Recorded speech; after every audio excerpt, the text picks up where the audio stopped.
Hello tout le monde, bienvenue dans cette vidéo où je vais vous partager ma vision des choses par rapport au mariage. Alors, d'abord, d'entrée de jeu, il ne s'agit pas ici de juger tous ceux qui se, comment dire, qui suivent ce qui a été fait depuis des centaines d'années, c'est-à-dire le modèle le modèle que reproduit beaucoup de gens dans beaucoup de familles. Il ne s'agit pas de juger ça, c'est-à-dire le fait d'aller se paxer ou d'aller à l'église se marier, ensuite à la mairie de manière officielle devant le maire. Non, tout ce genre de choses, ce n'est pas, en fait, ici, cette vidéo n'est pas là pour juger, mais plutôt pour partager ce qui a fait que j'ai cheminé dans ma tête pour en arriver à une autre conclusion et me dire que en ce qui concerne le mariage, pour moi en tout cas, je ne me vois pas faire les choses comme tout le monde en fait. Voilà. Du coup, par rapport à depuis que je suis petite jusqu'à maintenant, tous les couples qui m'ont entourée, il n'y a pas eu beaucoup de couples qui ont véhiculé, surtout dans l'enfance, hein, qui ont véhiculé une image de stabilité ou une image d'harmonie, d'équilibre dans le couple. C'était pas tellement ça. Enfin, c'était soit des mariages arrangés, surtout au niveau de la génération de ma grand-mère, soit c'était des mariages plutôt axés sur le gain, une forme d'appât du gain. Je me marie parce que et j'ai trouvé ce partenaire ou cette partenaire de vie qui avait une certaine situation. Voilà, c'était pas lié vraiment à l'amour. Donc du coup, je pense que c'est aussi ça qui a fait que ça m'a influencé dans ma prise de décision et dans comment je voyais le mariage. Après, je suis tout à fait consciente qu'il peut y avoir des mariages très très heureux qui durent longtemps. Voilà. Mais je me dis en fait, vu qu'on peut pas en fait, je me dis, pour moi, le mariage égale engagement, certes, mais égale aussi, surtout, promesse. Promesse de fidélité, promesse de ceci, de cela, de rester en santé, de se soutenir durant les périodes de santé, de maladie et compagnie. C'est tout à fait noble ce qui est dit durant les cérémonies, mais est-ce que c'est vraiment faisable? Surtout la notion de rester ensemble pendant longtemps, jusqu'à ce que la mort nous sépare, un truc comme ça. Je me dis, cette phrase, ça me dérange quand même, parce que franchement, si c'est pour faire comme tout le monde et dire les mêmes phrases que tout le monde, alors que je ne pense pas forcément tout ce que je dis, tout ce que je récite, ça sert à rien de faire comme tout le monde. Voilà. Déjà, cette phrase-là, jusqu'à ce que la mort nous sépare, je te suis fidèle jusqu'à ce que la mort nous sépare, c'est pas quelque chose qui résonne avec moi. C'est-à-dire, je suis quelqu'un de très fidèle quand je suis en couple, mais j'ai pas besoin de le dire durant une cérémonie. Voilà, j'essaye le plus possible d'être fidèle au quotidien. Voilà, et j'ai pas besoin. En fait, j'aime pas le fait que ce soit une promesse et que ça passe par un acte, un papier qu'on signe. Voilà, parce qu'au final, je me dis, on n'est même pas sûr de rester en vie dans la minute qui suit, dans l'heure qui suit, dans le jour, la semaine, le mois, l'année qui arrive, on n'est pas sûr d'être encore là. Donc, pourquoi se promettre quelque chose dont on n'est pas sûr nous-mêmes en tant qu'être humain? On ne sait pas quand est-ce que on va mourir et dans quel contexte on va mourir. Donc autant juste profiter de la life, profiter du partenaire en question et apprendre ensemble sur nos chemins tant que nos chemins sont liés. Voilà. Moi je vois ça plutôt en mode YOLO, pas besoin de se présenter à la mairie, de signer quoi que ce soit, pas besoin de passer par la case église.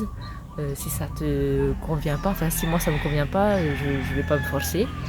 Donc du coup, moi c'est plus une vision de pourquoi pas juste créer des cérémonies, des événements pour célébrer le fait qu'on ait passé tant de temps ensemble. C'est plus ça, un truc vraiment tout simple en fait. Plutôt que ce soit le maire qui soit témoin de l'union d'un couple, ou que ce soit l'église et tous les gens qui sont invités à l'église qui soient témoins, ben pourquoi pas juste le partenaire et soi, le ou la partenaire et soi, et peut-être d'autres invités si on le souhaite, qui se réunissent autour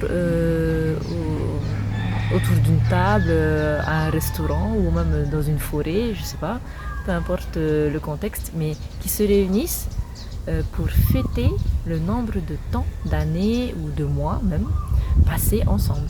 Voilà, ah ça fait nos 3 mois, j'ai envie de fêter ça, on va fêter ça avec les amis ou la famille, que ce soit en petit comité, moyen ou grand comité.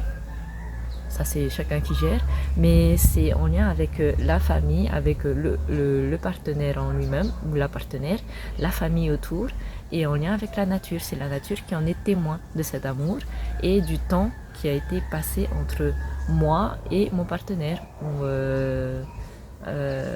entre les deux personnes concernées. Voilà. C'est ce que je me dis. Pourquoi pas faire encore plus simple que ce qui se fait actuellement? Parce que pour moi, c'est surtout beaucoup de paperasse, il faut divorcer. C'est juste ça. On se fait des promesses, mais après, la vie fait que, justement, on croyait pouvoir rester longtemps avec ce partenaire. Mais au final, les circonstances, les événements, la vie a fait que vous avez changé, la personne en face a changé et vos énergies n'ont plus matché. Les choses ont fait que ça a un peu dégringolé et que ça a amené à un divorce. Donc, et en plus, le divorce, il coûte une certaine somme, c'est un peu complexe. C'est beaucoup de... Ça joue beaucoup sur le stress, sur le mental et sur la santé éventuellement des gens qui sont dans cette procédure. Donc c'est pas quelque chose d'enviable quand je regarde les situations des couples actuellement. Donc plutôt que de se faire des promesses qu'on n'est même pas sûr de tenir, pourquoi pas envisager de faire autrement et de faire plus simple, de faire juste des cérémonies. Une cérémonie pour fêter le fait qu'on est ensemble, une cérémonie pour fêter les temps de mois ou temps d'années ensemble. À chaque fois, on le fait avec les gens qui nous aiment, qui nous sont chers. Et voilà. Mais avec la nature aussi. La vie en est témoin de « Ah, on a passé tant de temps ensemble et aujourd'hui on le fête ». Voilà. Je sais que ça se fait beaucoup, je sais plus combien de... Tous les il y a des noces de diamants, je sais plus quoi. Moi j'ai bien aimé cet aspect-là des fêtes au niveau des couples mariés, mais je me dis on peut faire la même chose sans être marié. Il n'y a pas besoin de signer un papier pour faire ce genre de cérémonie avec la famille, les amis, les êtres qui nous sont chers. Voilà. C'était une vision c'est une vision qui m'accompagne depuis des années déjà. Ouais. Peut-être plus de 5 ans. Voilà. Donc voilà, ça me tenait à cœur de le partager avec vous et de voir ce que vous en pensez.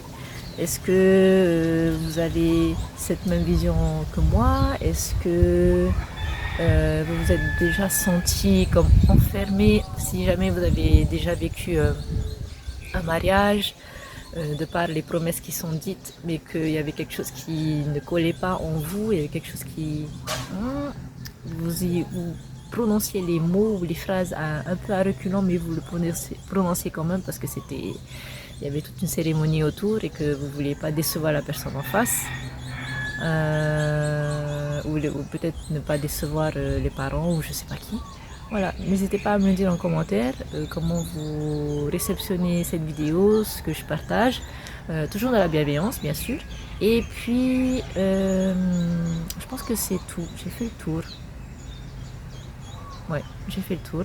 Donc du coup, prenez soin de vous et je vous dis à une prochaine vidéo. Au revoir.